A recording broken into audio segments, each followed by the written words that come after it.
You are now tuned in to Boxing Blah Blah Blah, where we blah blah blah about everything boxing. In this episode, we discuss who really is the pound for pound king, plus the Fantastic Four lightweights, who's coming out on top, plus some more blah blah blah.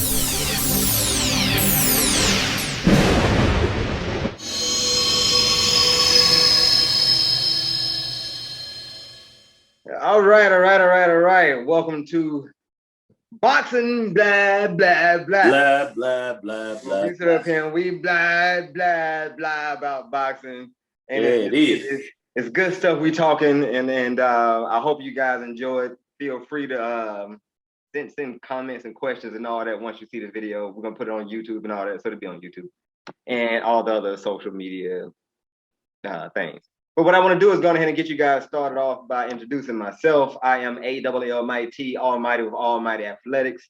I am a boxing fan and enthusiast first and foremost. But some of you guys might also know I am a boxing coach as well. So I have a few viewpoints on things, just like my co-host BBT Star here got his comments and yes, sir. I'm going to go ahead and let BB introduce himself right quick and why he's on the panel. Okay. I am T-Star, also known as the BZ the Barber. And I have a couple of viewpoints on boxing that probably might be wild, man, for you other guys. But, you know, I just see people where I think and I call it like I see it. I don't try to make no hopefuls. And you got to show me something if you're a boxer. You got to show me something. You got to show me something big if you want to be talked about big. If not, I'm going to cut to the chase and call you a little puppy and not a big dog. You know what I'm saying? Yes, I like it. I like it. All right. Well, let's go ahead and get this thing started, man. First up, pound for pound. Been a lot of debate on pound for pound. So who you got for pound, man, right now? Hands down, the Earl. The man Spence. Mm-hmm. Earl Spence, man. Why you say? Nobody better. Why you say? I tell you why. Mm-hmm. Earl has the best resume in boxing, if you ask me. Okay.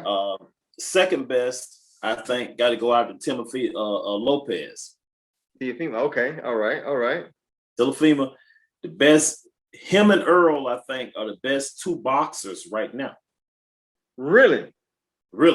Okay. Tank Davis, I think Tank is good. Tank making a big mistake. He's making a big mistake by trying to go up. Mm-hmm. He has a punch for his weight class, but I don't think Tank is going to do the same thing. Tank is not a fast boxer. Mm-hmm. I saw recently, I looked at YouTube and I saw a clip where him and Lopez was boxing. Lopez actually outclassed him as far as speed. Tank outclassed him as far as power, but speed killed. Okay, hey. So if Tank mess around and get in there with somebody who has speed and power that can match his, goodbye, Tank. All right. Well, I'm going to agree with the Errol Spence notion, and I'm gonna break mine down a little differently because the most popular votes are Terrence Bud Crawford and Canelo Alvarez. I'm gonna have to cancel both of them out right now because it is a "What have you done for me lately?" type of league. You know what I mean? It's like in the last 3 years, they ain't fought nobody.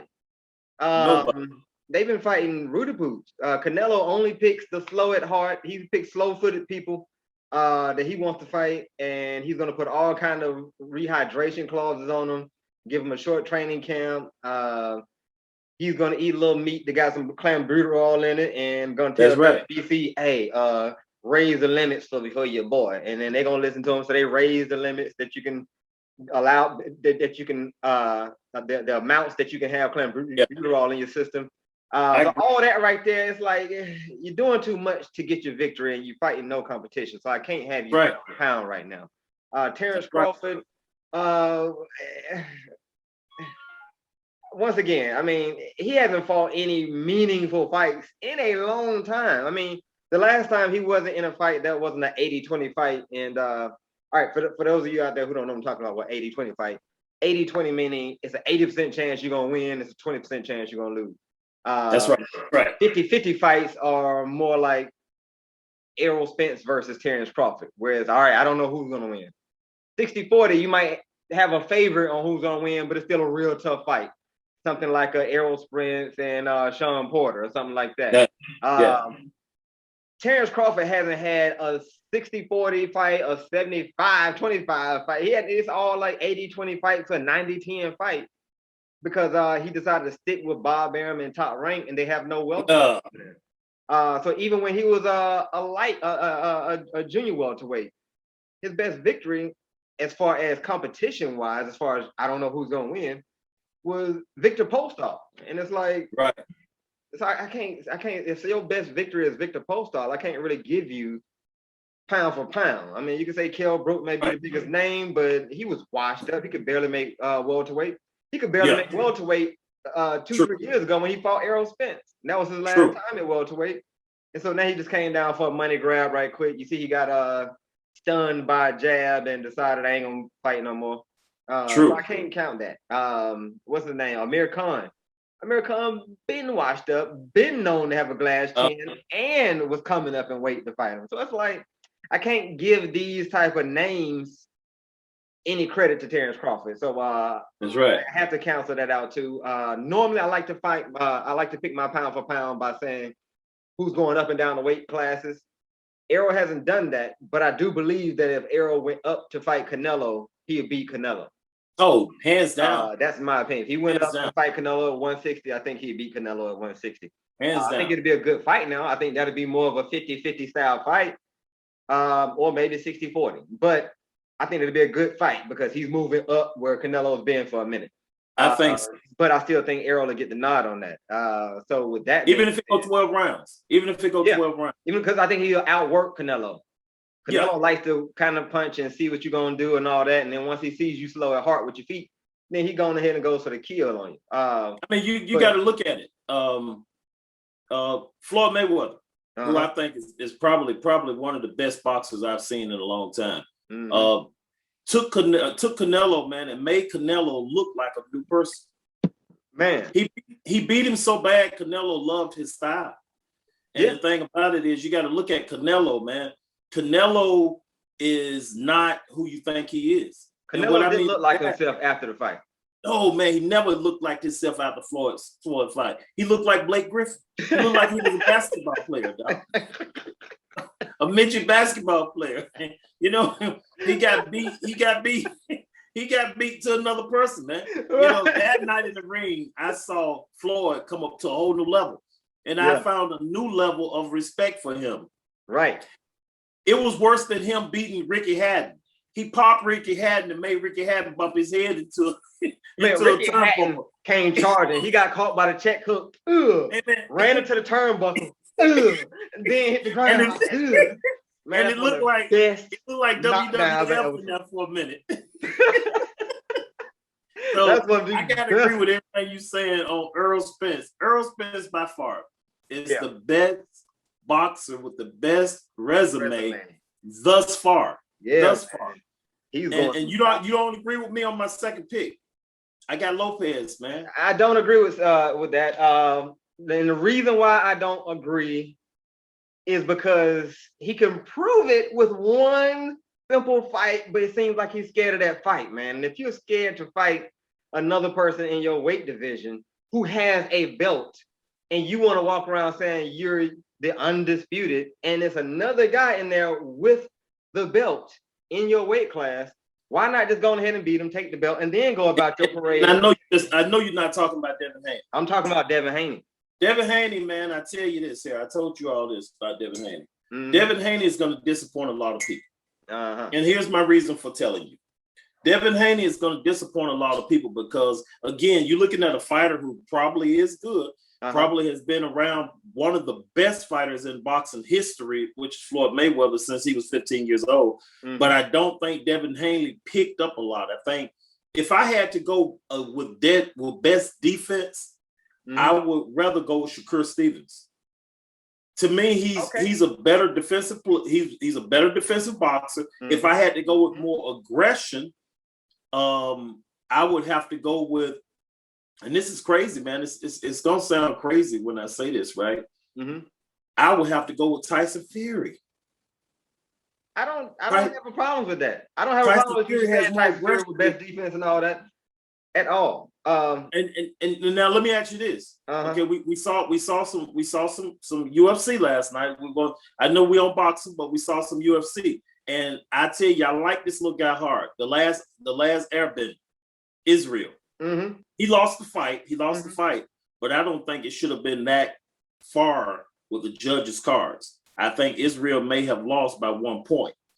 But with him losing that, it made me look at boxers to say who has the most heart right now in the boxing industry. Okay. Who has the most heart? Well, I like that question. The most heart, and see that once again, we're gonna get back to Errol Spence when you talk about that, and Sean Porter, two guys who I've seen battle it out recently, all the way to the end. But I gotta jump right back on this whole Devin Haney point that you were talking about. Yeah, see, I tried to get off Devin Haney because you did, because you know I was about to get on you. You knew I was about to get on you. Devin Haney, man, is the tallest out of all of those white. Well, I'm saying the biggest, because Ryan Garcia is tall too. I don't know who's taller. Ryan Garcia is tall, and Teofimo, Devin Haney, but Devin Haney is bigger than Ryan Garcia when you just look at their body structure and all that. Ryan Garcia has no chin. He has no chin and he has no chest, but he does have some power in his hands. I give him that. And see, the thing is the reason why Lomachenko couldn't do nothing with Teofimo is because of height and that jab, that piston jab that Teofimo kept in his face. That's the same thing that Devin would end up doing to Teofimo because he got the height advantage on Teofimo. It's a piston jab. And so his defense is coming from the footwork not being in no man's land and shooting that jab and being in a position to where Teofimo can't really counter that unless he tries charging in like Lomachenko had to try to do. And en route to doing that, you're going to catch a few. You're going to try to lunge in and you're going to catch a few. Yeah. Devin has more speed than all of them combined. When you're combining hands and feet. Yeah, when you combine hand and feet. No. Okay. Because Lomachenko, he got some hand speed and power, but he don't have the feet like Devin Haney. What's his name? Ryan Garcia got good hand speed. Might have more hand speed. I think he has better hand speed than all of them. But he has no foot speed. He's a plotted fighter with his chin in there. We're talking lightweight. We stand in lightweight division. We stand in lightweight division into the box, right? I think that Ryan Garcia has the fastest hands of everybody. I think that Lomachenko has the best ratio of landing punches, right? I think that Tank has the best power, but I think that if you take one fighter and ball all of that up together, you'll come out with Lopez. You know what? I like what you're saying on that. I can't even lie. I do like what you're saying on that. If Lopez wasn't chicken shit, then we could say that. But see, by the fact that Lopez, and I'm gonna have to bleep that out, but at Lopez, you can't be dodging the rest of the competition in your division. You just can't do it. And I'm gonna call you pound for pound. I can't do that. And you dodging somebody who has a belt. It'd be different if you were saying, oh, okay, there's no reason for me to fight Devin Haney because he didn't fought nobody. But he has a belt that he got from the last guy you just beat. That didn't want to fight him either. So if you see someone else was scared of him, and then you're gonna go down the same path, y'all making Devin Haney look that much better. If Lomachenko was like, nah, I give you my belt before I fight you. Teofimo was like, I'm just gonna claim undisputed, but I ain't gonna fight you. I'm just gonna say I'm undisputed. I know I ain't really. Now watch this right here. Yeah, I'm watching. It was a while back, and everybody was hollering. Yeah. Everybody was hollering. Danny Jacobs. If you looked at the internet, everything that came up was Danny Jacobs. Danny Jacobs. He was telling people he make M's. He's doing M's. When the Charlos was trying to fight him, he wouldn't give him a fight. I make M's, and you're not gonna make an M off me. I remember that. Now nobody's talking about Danny Jacobs. So they met up in the hallway somewhere, right? Yeah, they met up in the hallway. Now I tell you this right here. Out of all of them, I think that if I had to go and stay in the lightweight class, and I know we're talking about Danny Jacobs, so let me tell you why I brought his name up. He was what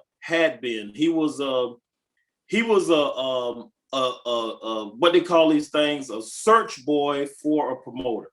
That's what he was. He was a search boy for a promoter. He never had the skills. He never had the ability. Lost in every major fight that I can remember him fighting in. Okay.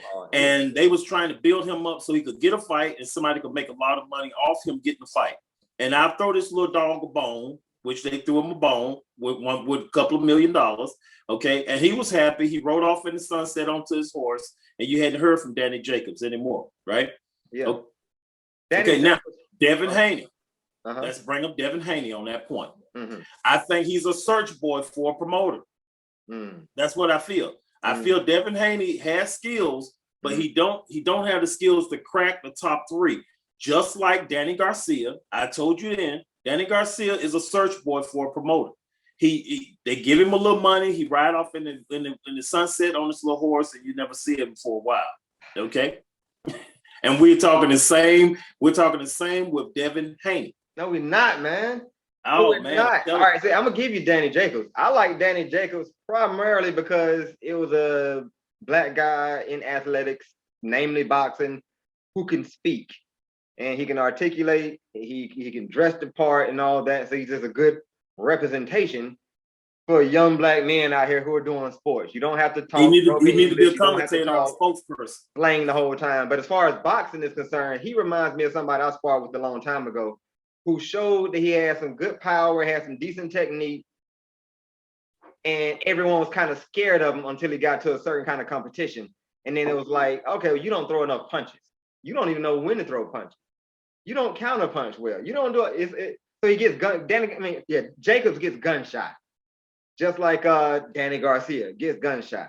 Danny Garcia gets gunshot. I give you that. But Devin Haney is known for throwing a lot of punches. He does not get gunshot. He outworks you in every round. He comes out to win every round. The difference in him fighting Gamboa and Tank fighting Gamboa is he won every round. Tank knocked him out in the 12th, but he hurt his Achilles in that fight and went 12 rounds. So I want to say, like last week we were talking and somebody was like, I still count that as going the whole distance. If you waited till the last minute of the 12th round to knock him out, he pretty much went the distance with you. And he had a hurt Achilles in that fight, not already recovered from it, injured it in that fight, early in the fight.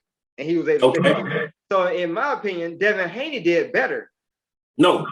Than Tank did against Gamboa. Who got hit the most? Neither one of them did good. One got an F and one got a D. So they told me if you get one got an F and one got a D. Tank gets the F and Devin Haney gets the D. You got in there with a 49-year-old man. He got in there with a 49-year-old man. Right. And you let a 49-year-old man take you to the fishing hole. Right. And y'all sit there and fished until it was day. It was nighttime, so you couldn't see. He took him 12 rounds. He took him 12 rounds. I don't care how you put that. I don't care how you look at it. Right. You could not knock a 49-year-old man out who just came off of a torn Achilles injury. You couldn't get in that Devin Haney and knock him out. I don't know if you was trying to get in there to see to show that you had the skills and you was trying to touch up for a future fight. But at the end of the day, one gets an F and one gets a D. So you decide who got the F and who got the D, but you can't go no higher than that. Okay, now I like what you're saying, but sometimes, especially experienced ex-champions, gold medalists, they'll get in a fight, and after the first 2 to 3 rounds, they kind of measure to see, do I have a chance to win? After that, then it's like, okay, I don't know if I got a chance to win, but I'm gonna go the whole distance. They got a way of protecting themselves and fighting just enough to where they can get through the rounds without getting beat up. They're not taking too many chances now at this point. The whole thing now for, let's say, somebody like Gamboa is how many more paychecks can I keep getting? Not can I now get to the echelon of my career, the top of my career? So now it's just protect myself, make sure I don't get knocked out. I can go the distance with this guy, make sure I'm still a gatekeeper for these welterweight champions. But it's hard to knock somebody out who is only in defensive mode most times and not giving you a lot to go on. And most knockouts come from counter punches, not because somebody just standing there with their hands down and you got them with an open face. No, okay. They threw something and they didn't see something coming back and wham, and that caused a knockout. If you ain't giving it, it's hard to do that. So I'm gonna still have to. So Devin Haney took what he was given, and so he took every round. Well, see, that's the thing. Okay, let's look at the greats. Let's look at Evander Holyfield. Let's look at Lennox Lewis. Let's look at Marvin Hagler. Let's look at Sugar Ray Leonard, Thomas Hearns.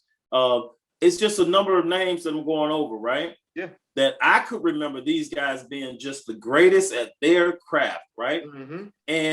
And you had these guys right here. If you gave them a little, they took a lot.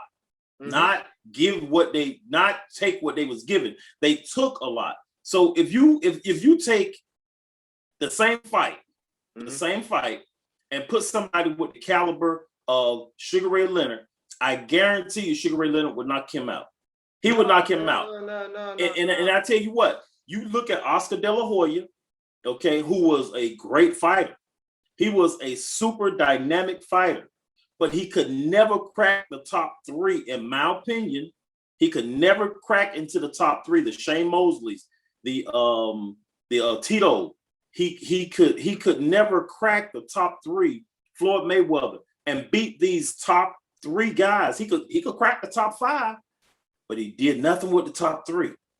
Okay, well, see, let's flip that first analogy you had around. Let's say it's other greats that got old in the tooth and was still fighting these young guns. How many times you saw Holyfield get knocked out? I saw him get knocked down, knocked out. Knocked out. Like Holyfield knocked out. Can't finish. I saw him do maybe one or two times. Who knocked Holyfield out? Okay, I saw Holyfield get knocked down where he couldn't finish and they had to stop it with Rick Paul.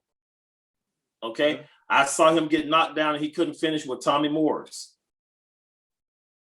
They actually had to stop the fight. Mm-hmm. I never saw him. Let's see. He got knocked down and couldn't. He never fought Lennox Lewis, if I believe. It is. I don't remember Holyfield fighting Lennox Lewis. Yeah. But I do remember him fighting. He fought Lennox Lewis. He fought Lennox Lewis. Yeah. Mm-hmm. Okay. So I don't remember the outcome of that fight.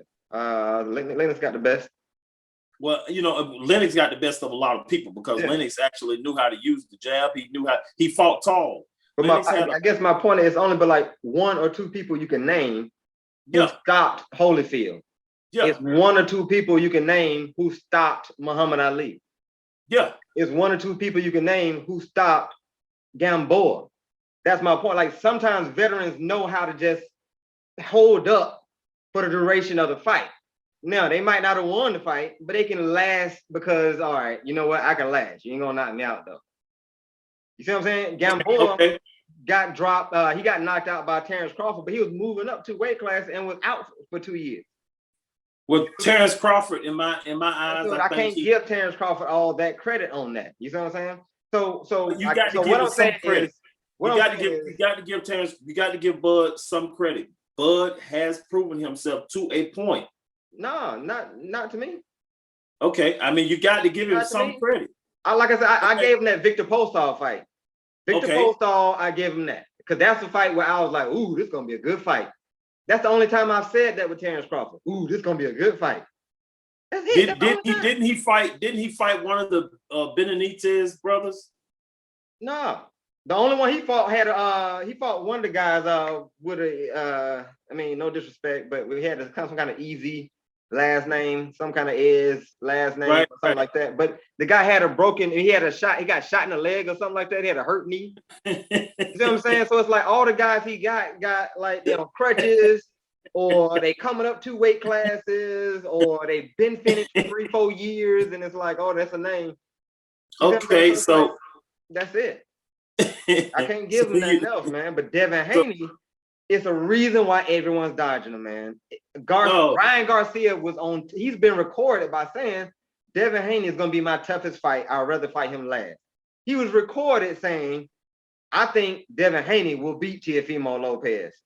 I think Devin Haney will beat Tank Davis. I think Devin Haney is the best one. I'm going to save him for last. Those words straight out of Ryan Garcia's mouth. Then he turns around when it's time to fight him and says, oh, he hasn't fought anybody yet, so I don't think I'm going to fight him. This is so you can get a belt, Ryan Garcia. You don't have a belt, Ryan Garcia. If you're saying you're better than him and you're saying he hasn't done this, that's another, why not go grab that belt? It's a big fight. Grab the belt in a big fight. You have no excuses. Neither one of them, Ryan Garcia or Teofimo Lopez. None of y'all have excuses. Devin Haney represents the biggest fight for both of them. But you got to look at it. That's not each other. Look at Devin Haney. I'm exaggerating here, Devin Haney. If you get a chance to see this, he only has 2 people following him on social media.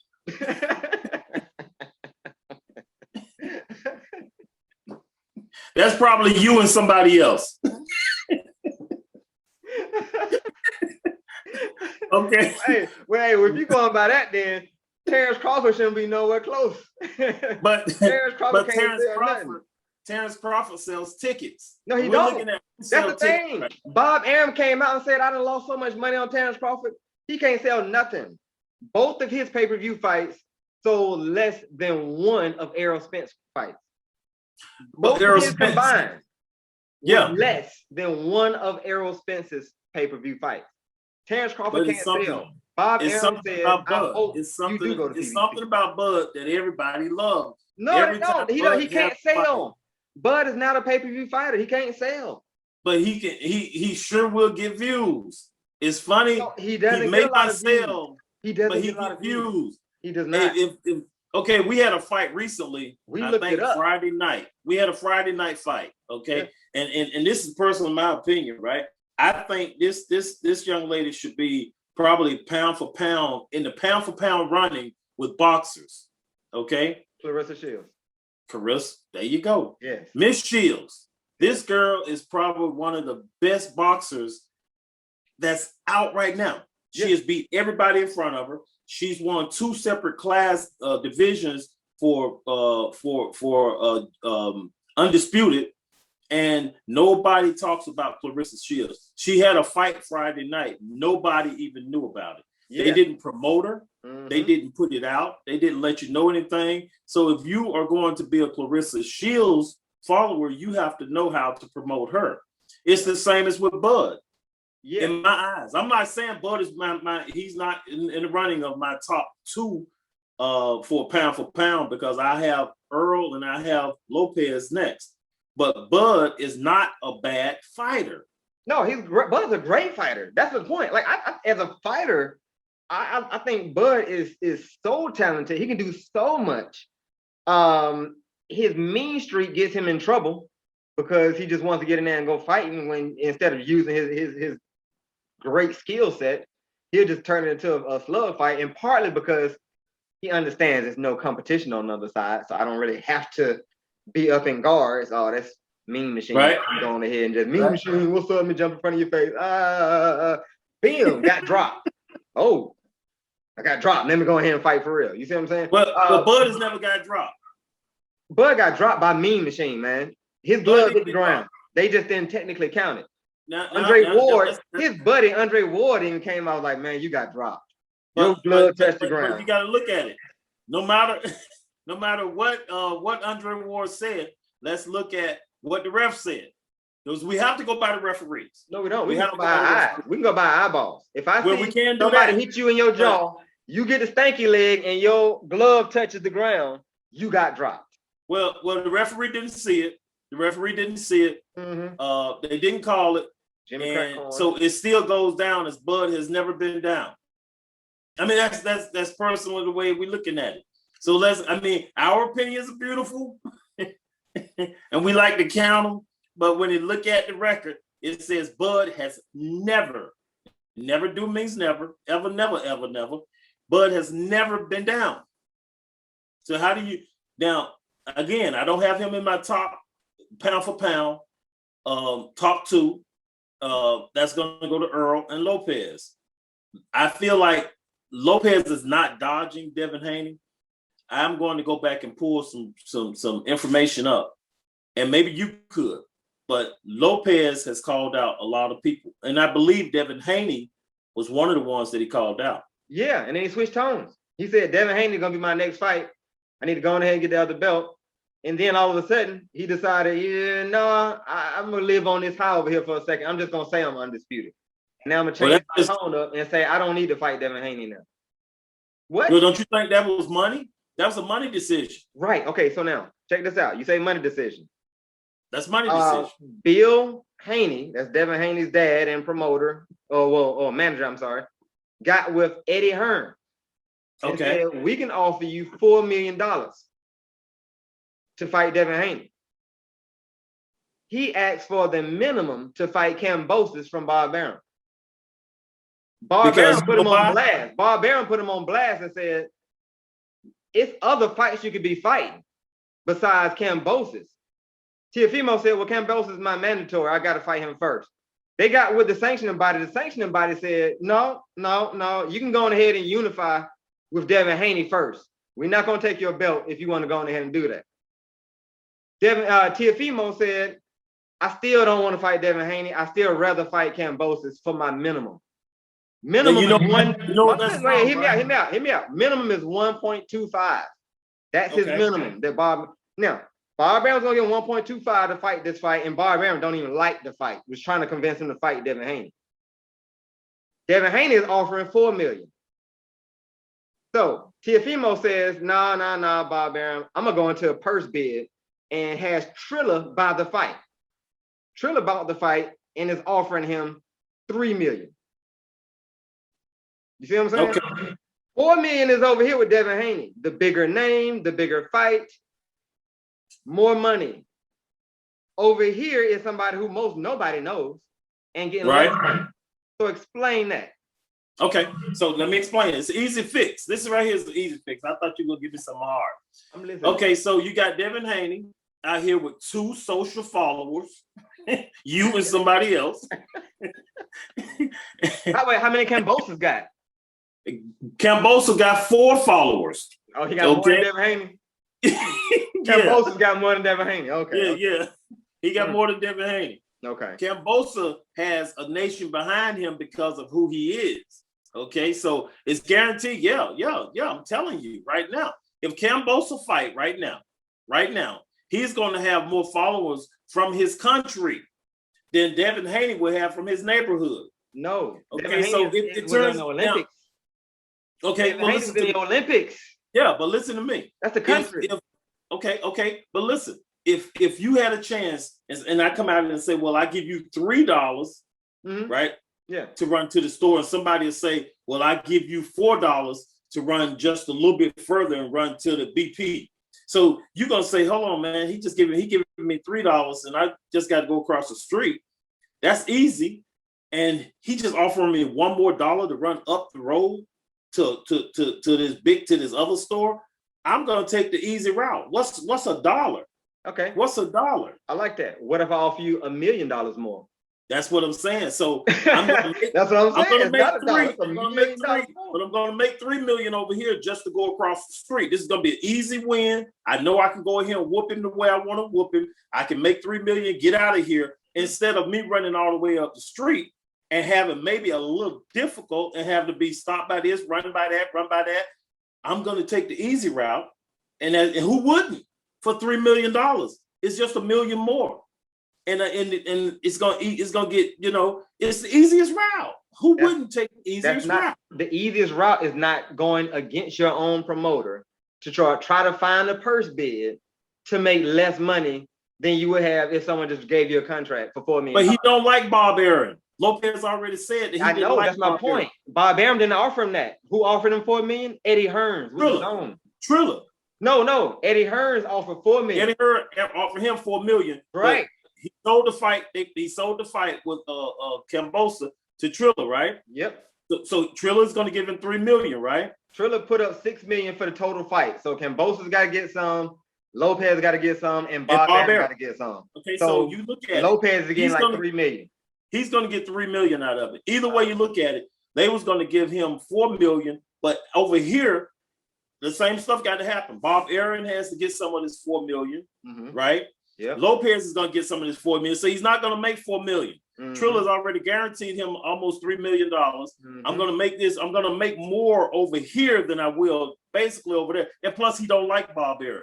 He don't like Bob Arum. He said that Bob Arum offered him no refight clause when he fought Lomachenko because Bob Arum was for sure that he was going to lose. Now Bob Arum is eating his words, right? He's eating his words, and Lopez is sitting on top, riding off on the rainbow, eating his Skittles. He's eating rainbow flavored Skittles. No, you know why you're wrong? Because Bob Arum still has Teofimo in contract for 3 more years. Teofimo is being immature and trying to say, "Oh, I'm done." No, you under contract. Bob Arum said that they can buy me out for a pretty penny, but you with me for 3 more years. Now, watch this. The other lightweights are with Top Rank or DAZN.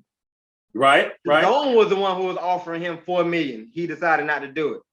Top Rank has the other lightweights.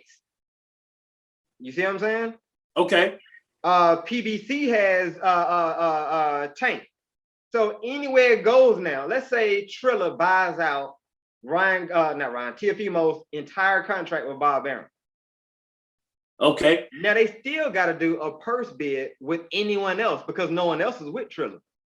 Okay. So he's still getting money taken out of, because now every fight is going to have to be, oh, we got to go negotiate with them. We got to negotiate with them. We got to negotiate with them. We got to go negotiate with them. Right. It would have been easy to stay with Bob Arum and fight all the other lightweights or DAZN. But again, he don't like Bob Arum. Lopez don't like Bob Arum. That's why I said or DAZN. But DAZN was offering him $4 million right there. Okay. That's a fight that Bob Arum liked. So it was like, yeah, go ahead. Let's get that money. Nobody's trying to buy on Kambosos' fight. Nobody. But you got to look at it. If Lopez want to stay where he is, Bob Arum still is going to make money off him because he still has the contract, right? So I'll fight the easy fighters that I'm going to come up against. I'll make this little money over here. But once he get from up under Bob Arum, I can guarantee you, Lopez will fight Devin Haney, and he'll whoop Devin Haney. No. It's equivalent to me walking into somebody's barbershop and seeing the weakest link in there and saying, okay, I got a choice to fight this person or the best person. I'm going to make more money if I fight the best person. It's going to be a bigger fight. I got way more promotional stuff going on with that fight. But I think I'm going to pick the easy fruit because I know I can beat him and I'm scared of the other guy over there. That's what it seems like. That's what that seems like, big dog. I'm scared to fight him over there. I know I make more money. I know way more people rather see me fight him. I know this, y'all. I know y'all want to see me fight him, but he too good. So I'm gonna fight this easy fruit over here. That's it in a nutshell. I mean, that's it in a nutshell. Business. It's the business of boxing. It's business. But and you're taking less money. That's bad business. I'm gonna take less Canelo money. The lesser name fighter. Who does that? What? If you were in promotions, would you want your fighter picking the lower name fighter for the least amount of money, or the bigger name fighter for the most amount of money? I would, if he feel like he has been done wrong, as Bob Arum has done Teofimo. He did him wrong by thinking that he wasn't worthy of beating Lomachenko. Okay, and so he didn't force Lomachenko to put a emotional. That's not business. Yeah, but that's emotional. That's not business. I agree with you, but you got to give it to him because Bob Arum started it. So like Lopez said, I'm going to continue it, and since he started it, and I don't have to give him 100%. I'm going to fight the weak fighters, make this little bit amount of money, and then when I get from up under him, I'll fight who I want to fight, and I get the bigger fights, the bigger names. I mean, you look at it. Canelo Alvarez is doing the same thing. He's fighting washed up fighters. That's my point, man. So that's horrible for boxing. It's like Canelo got Mexican legends saying he ain't doing nothing. He picking little easy fights, doing this, that, and that. That's not a true Mexican warrior. Eric Morales just came out saying, man, that's bull. So I mean, if you're gonna compare yourself to somebody else who's making bull moves, what You're proving my point for keeping Teofimo off the pound for pound list. You picking the easiest fruit possible. You're making the least amount of money out of everybody. So I can't put you on the pound for pound list. But you got to look at it. You got to. When you look at a lightweight who has the best resume of any other lightweight, tell me who you think. Tell me the first name you come up to. No, I'm gonna give it to Teofimo for the best resume. I'm gonna give it to him. It's and then it's not that he don't. Did you see what he did when he won the belt? He went in there and he pulverized. Yeah, but you're talking about somebody who was built up to be the greatest thing since sliced bread, and he really wasn't. Don't forget, he only had 14 fights. He lost his second fight to Orlando Salido. Lomachenko was not all that. I mean, but everyone wanted to fight Lomachenko. All of them. They was all, we'll beat him. Oh, and Barbaro was like, oh, okay, now they want to fight him. And you know why they want to fight him? Because Lopez laid out the blueprint. Because Lomachenko little. And the last two fighters he fought, who was a little taller than him, gave him problems. Yep, but he was precise. Pedraza dropped him.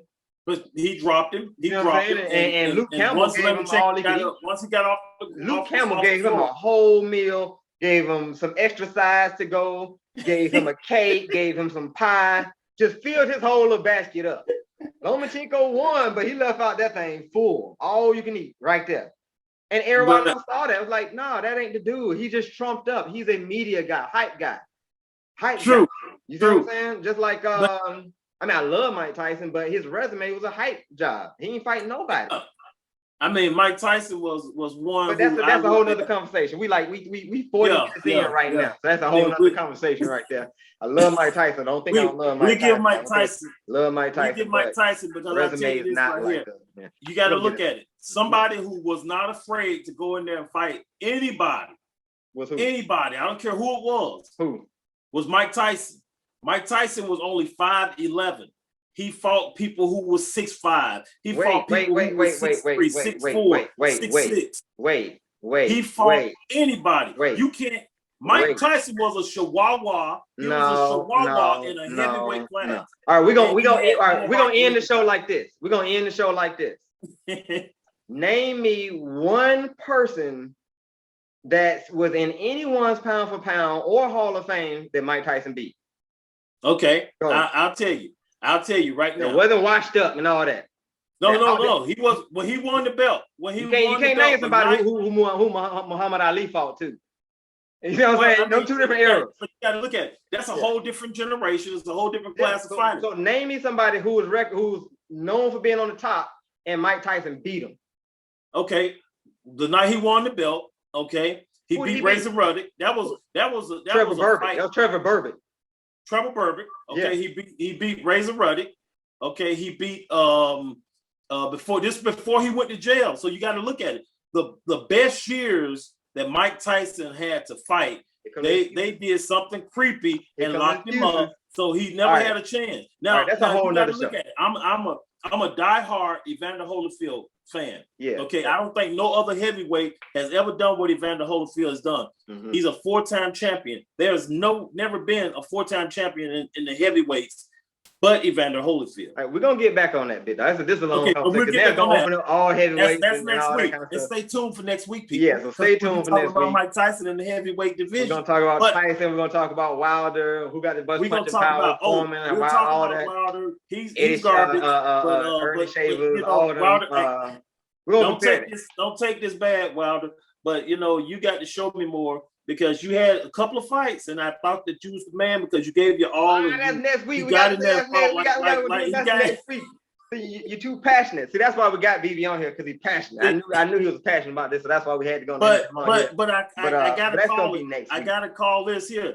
Lopez is my second pound for pound greatest fighter right now to this day. Okay, and the only reason why I'm not putting the Charlos in it is because we're not talking about their division. Okay, I'm staying right where I am. But the Charlos, and I think everybody, now that's who everybody is afraid to fight. They are afraid to fight those twins. Those twins have German Shepherd and Pitbull in them. Manny Pacquiao number 2. Manny Pacquiao garbage. Manny Pacquiao. You know what? I'm not gonna. You know what? I can't say Manny Pacquiao number 2 no more because I know you would. He ain't fought in 2 years. because he ain't fought in 2 years. But his last victory was against Keith. Hey, man, we got to go, man. We got to go. It's about to shut us off. We got to go. Yeah, we got to go. All right, so once again, this is your boy. That right there is BBT Star, and I am your boy, Allmighty, and I am signing out. I can't.